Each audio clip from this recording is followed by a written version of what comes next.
Mitch McConnell may no longer be the Senate Majority Leader, but is he still waging war on Donald Trump? Blaze senior politics editor Chris Bedford wrote about this in his latest Beltway brief and joins us now to discuss. So, Chris, I mean, come on. How is McConnell still going up and trying to fight Donald Trump? Well, Mitch McConnell's interview this morning, which Rebecca covered, kind of lays it out. He thinks that MAGA and the populist foreign policy agenda that is being pushed by Trump, by Vance, by Tulsi Gabbard, by Pete Hegseth, is equivalent to those people who ignored the Nazis in the 1930s. It's a pretty insane rhetoric to be getting from who just a few weeks ago was the head of the Republican Party in the Senate. And despite his rapidly failing health, despite persistent now rumors that he might even have to retire soon because of that health, he's spending these last weeks, months, or years fighting back against Donald Trump. But he's also not someone who likes the limelight. He's completely content to simply exercise power from behind. And even though he's no longer Senate Majority Leader, he has a lot of de facto power through the committees. He's in charge of the very influential Rules Committee. He's going to be in charge of the Defense Appropriations Committee. But he has a lot of power just de jure through his years of being there, his influence among those senators, many of whom, from John Thune down to Joni Ernst, are used to taking his advice, who have proven to be McConnell loyalists over the years. So when he whispers in people's ear, hey, why don't you go after Pete Hegseth? You don't want that, do you? Why don't you go after this or that? Well, they follow. And when they do end up falling on their sword, like James Lankford did when McConnell convinced him to push this immigration package, this disastrous immigration package over the summer, well, then he's nowhere to be seen. And it's kind of wild. You read the D.C. coverage, you hear coverage of Joni Ernst. You see her getting attacked. Back during the Lankford stuff, you heard a lot of coverage about Lankford, but rarely do you ever see McConnell's name mentioned. And that's just, they're taking the bait from the previous majority leader and minority leader. Those reporters kind of doing his bidding because behind the scenes, he's the person. Chris, I wonder about how we get past McConnell in a way, because, people use the phrase cast a long shadow. I mean, even as he sort of fades away, and the influence is there, and these are almost, like you say, his proteges, people have listened to him. On the other hand, sometimes things can change faster than people realize. So what are your thoughts about how Republicans deal with his influence moving forward? I mean, it clearly is waning. We can say that. But do you have any thoughts about how this will be navigated, by, say, people like Senator Mike Lee and others, right? And people in between who are moving more in the lead direction. What should they do? Well, right now, the one person the limelight's going to be on is John Thune, who was longtime McConnell acolyte and loyalist, who now has to prove that he's going to be his own man. He's given some interviews somewhat to that effect, saying that he's going to push through Donald Trump's nominees, that those people are going to get a vote and they're going to be approved by the Senate, as is the complete and total standard of the last 50 years of D.C. politics. Presidents get the cabinet that they want, with very few exceptions. At least for the president's party confirming them. I think there's two exceptions in the last 50 years of a president's party rejecting someone. So that's going to be someone of the limelight's on. And I've got a piece I'm working on for around the Christmas holiday, but I'll lay out some of the stuff on how to actually get rid of McConnellism. One of his more powerful, one of his great abilities to spread influence in Washington, D.C. is his influence network that he creates through patronage. Mid-level McConnell staffers are throughout Washington, D.C. power circles, whether it's in the Senate or the House, or often in lobbying and outside groups. End that. That's a patronage network that only ought to be allowed to thrive if it's actually in accordance with what the Republican Party is trying to do. For years now, I would argue, but definitely now, it is not. But in order to actually really affect this sort of change, McConnell's going to have to push, I think, and come out of the shadows, which he might end up doing. If he becomes a Mitt Romney type figure, or even more radical than Mitt Romney, because usually Romney, despite his bluster, did vote with the GOP the vast majority of the time. If McConnell really does work to try and undermine Donald Trump at every turn, as he's signaled he will start to do, then they'll actually start to see some spirit in Washington to start saying, No, we're not hiring your guy. No, we're cutting off your guy. No, your fundraisers can't get in here. The network that they have right now, the ability to walk into offices because they used to work for McConnell, that is something that will allow McConnellism, as it currently stands, to potentially outlive Trumpism. You need to have a series of carrots and sticks.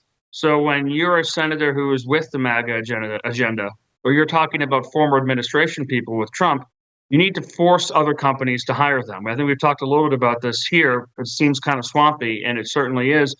But if you're a lobbying firm who wants access to Republican candidates, Republican senators, and decision makers, then they're going to want to look at your roles just like Democrats do and say, well, who have you hired from the Democrats to say Pelosi's office or from the Biden administration, from the Obama administration? If you don't have those people on your rolls, then you're not going to be able to be talking to us.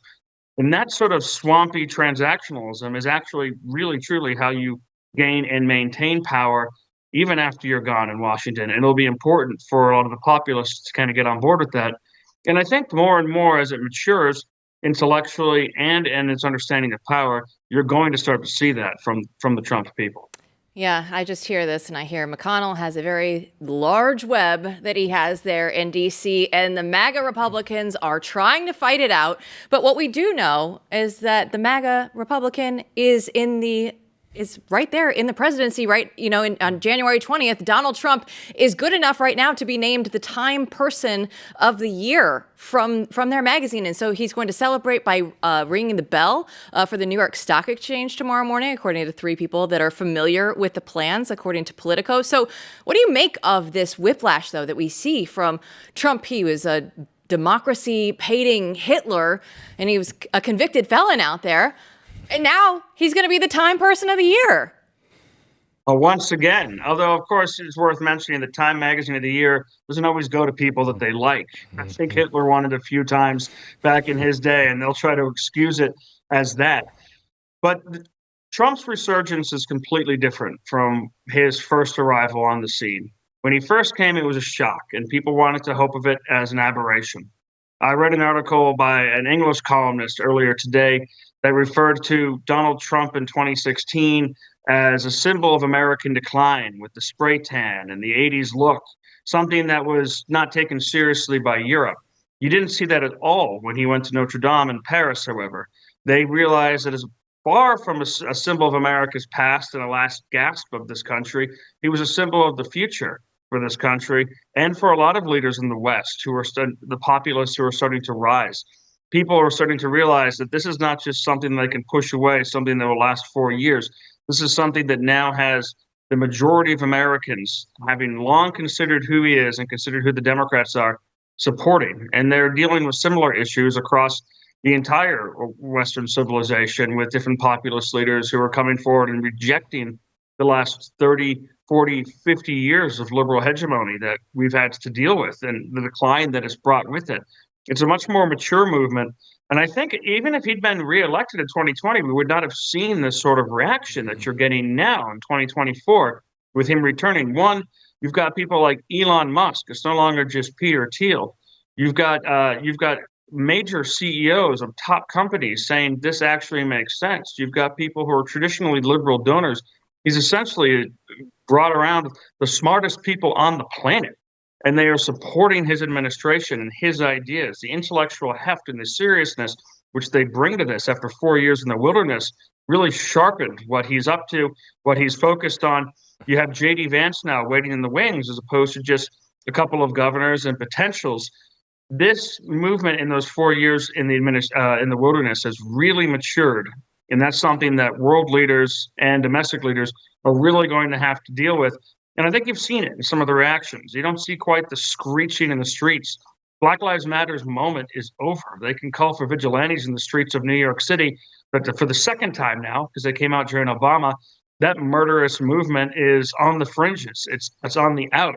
When Google puts out its ad with a man dressed as a woman complaining about the color of their skin, that is fringe. That is weird. The American people have pushed beyond it, rejected it. Right now, you've got the Speaker of the House, Mike Johnson, who, despite his pedigree, is no culture warrior, has been much more of a people pleaser, out there saying that the National Defense Authorization Act is not going to fund sex surgeries for minors. And the Democrats who come out and defend it are on the peripheral. They're not actually getting the momentum that they used to get. Like we talked about last night, AOC's removed her pronouns from her bio. Penny is innocent. There's a real actual shift. And I think it's part of an acceptance that this movement has popular support and intellectual grounding and can no longer just be dismissed as an irritable aberration. Gosh, it's almost as if the adults are back in the room. I love this point. I even shaved for it, Matt. Oh, hippie no more. I need a haircut still. Although Same. I shaved my beard just in time to get stuck in the side of the Beltway in 40-degree freezing rain. I think that beard, which is why I come to you today dressed as 70s Sean Connery. I just came in the door after fixing that tire, but we have to deliver the news to Blaze News tonight. I was admiring the 70s Sean Connery. I think O.W. Root would agree that that's great. It's a great look. Look, Merry Christmas. This point you make is valid, and it's something I just think about a lot now. And it's what a different world we live in. I mean, I keep on just looking around, realizing this is a completely different universe than before November. The last 4 years are completely gone. The landscape in every sector it's completely different, right? So we don't have a ton of time left, but in the last question here, where are we at now in the process in D.C.? I mean, there's denial, right? I mean, where's the process now where it really starts to become apparent? And like you're saying, they're not messing around. Like these are serious people coming back in town with a plan. Where's DC at in this new landscape? Well, right before paternity leave, I wrote about how the last holdout to this new change and the sea change in the American electorate and the broader civilizational consciousness was the Republican Senate. There were a lot of people there who really did feel like they were untouchable, that they couldn't be hurt, that they have elections every 6 years, they get to do things at their own pace, and they can completely ignore the will of the American people on this. And well, sometimes that's actually a good part of the system. In this case, they were reading from the completely wrong songbook. And this battle over the last week and a half with McConnell acolyte Joni Ernst really highlights that. And her falling, and figuratively, and at the same time, McConnell falling literally, and the failing health of the last serious opposition to Donald Trump from within his own party, I think is where we're headed.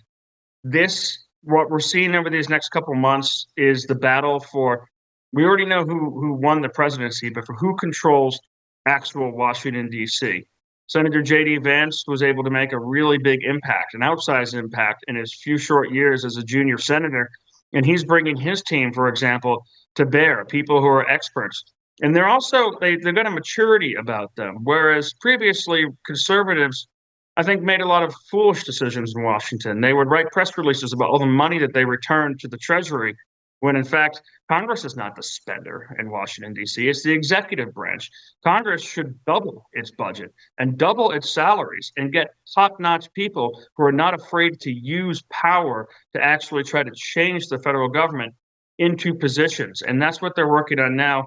And hopefully that reawakening and that comfort amongst conservatives with wielding the tools of government, the weapons of government, to actually try to establish themselves and not just tinker around the edges like we have for decades, but make real changes and defend them. That's what we're starting to see. And I think it's going to be a Merry Christmas, Matt.